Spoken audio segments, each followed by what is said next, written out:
الحمدللہ رب العالمین والصلاة والسلام علی سید المرسلین اما بعد فاعوذ باللہ من الشیطان الرجیم بسم اللہ الرحمن الرحیم وقلنا یا آدم اسکن انت وزوجک الجنة وکلا منها رغدا حیث شئتما ولا تقربا هذه الشجرة فتكونا من الظالمین فأزلهما الشیطان عنها فأخرجهما مما كانا فيه وقلنا اهبطوا بعضكم لبعض عدو وَلَكُمْ فِي الْأَرْضِ مُسْتَقَرٌّ وَمَتَاعٌ إِلَىٰ حِينٍ صدق اللہ العظیم۔ سورہ بقرہ آیت نمبر 35 اور 36، ترجمہ کنز العرفان۔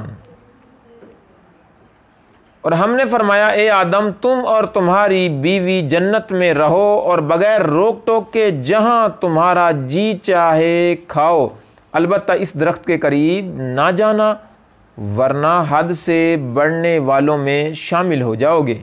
تو شیطان نے ان دونوں کو جنت سے لغزش دی، پس انہیں وہاں سے نکلوا دیا جہاں وہ رہتے تھے، اور ہم نے فرمایا تم نیچے اتر جاؤ، تم ایک دوسرے کے دشمن بنو گے اور تمہارے لیے ایک خاص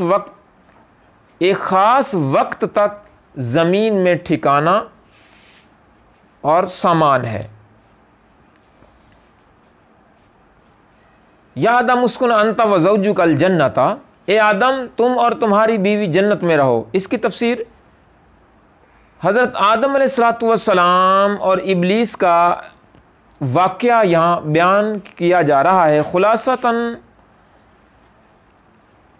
اس طرح کچھ کہ حضرت آدم علیہ السلام کو سجدہ نہ کرنے کی وجہ سے شیطان مردود ہوا تھا، لہٰذا وہ حضرت آدم علیہ السلام کو نقصان پہنچانے کی طاق میں رہا۔ اللہ تعالیٰ نے حضرت آدم علیہ السلام اور حضرت حوا رضی اللہ تعالیٰ عنہا سے فرمایا کہ جنت میں رہو اور جہاں دل کرے بے روک ٹوک کھاؤ، البتہ اس درخت کے قریب نہ جانا۔ شیطان نے انہیں وسوسہ ڈالا اور کہنے لگا کہ تمہیں تمہارے رب عز و جل نے اس درخت سے اس لیے منع فرمایا ہے کہ کہیں تم فرشتے نہ بن جاؤ یا تم ہمیشہ زندہ رہنے والے نہ بن جاؤ۔ اور اس کے ساتھ شیطان نے قسم کھا کر کہا کہ میں تم دونوں کا خیر خواہ ہوں۔ اس پر انہیں خیال ہوا کہ اللہ پاک کی جھوٹی قسم کون کھا سکتا ہے۔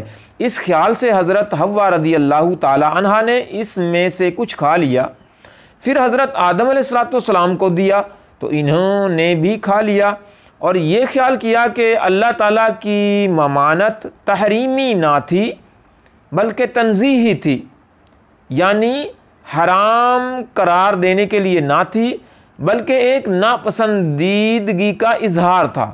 یہاں حضرت آدم علیہ السلام سے اجتہاد میں خطا ہوئی، اور خطائے اجتہادی گناہ نہیں ہوتی، چنانچہ شیطان کے دھوکے کی وجہ سے انہوں نے اس ممنوع درخت کا پھل کھا لیا، اور پھل کھاتے ہی ان کے پردے کے مقام بے پردہ ہو گئے، اور وہ اسے چھپانے کے لیے ان پر پتے ڈالنے لگے۔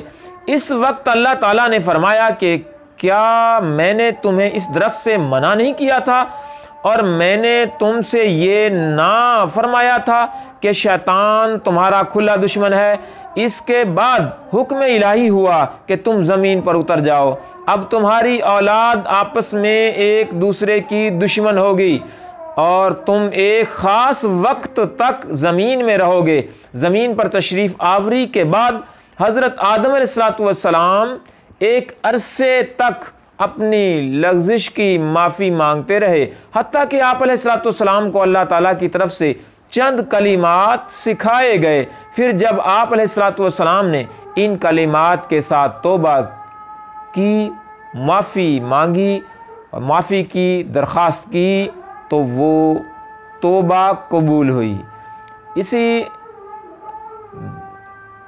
موضوع سے الگ ملتا اور نسبت کے ساتھ اگلی ویڈیو پیش کی جائے گی۔ آیت نمبر 35 اور 36 کے حوالہ سے اس میں مزید ایک اہم مسئلہ بیان کیا جائے گا اور پھر اس کا تیسرا پارٹ بھی ہوگا۔ آمین بجاہ خاتم النبیین صلی اللہ تعالیٰ علیہ وآلہ وسلم۔